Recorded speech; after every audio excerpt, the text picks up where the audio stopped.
వసంత ఋతువు ప్రారంభం. తెలుగు సంవత్సరాది ఆరంభం ఒక్కటే, అదే ఉగాది. కొత్త చిగుల్లో తొడిగిన కొమ్మలు, కోకిలలు, రాగాలు, మామిడి పిందెలు ఉగాది శోభకు ప్రతిరూపాలు. కొత్త బట్టలు, భక్ష్యాలు, విందులు, షడ్రుచుల ఆరంగింపు, పంచాంగం పఠనం, కవితా సమ్మేళనాలు ఇవన్నీ కొత్త సంవత్సరాది సందళ్లు. చైత్రశుద్ధి పాడ్యమి సందర్భంగా వచ్చే ఈ కొత్త తెలుగు సంవత్సరానికి తెలుగు రాష్ట్రాలు స్వాగతం పలికేందుకు నగరం సిద్ధమైంది.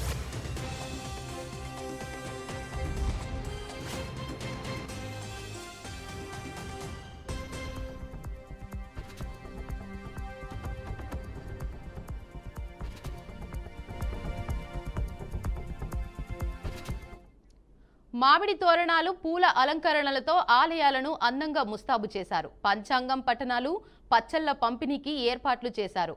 పలు మార్కెట్లు పండగ సామగ్రి కొనుగోలుదారులతో కిటకిటలాడాయి. కలెక్టర్, మంత్రులు, ఎమ్మెల్యేలు, ప్రజాప్రతినిధులు పండగ నగర ప్రజలకు శుభాకాంక్షలు తెలిపారు.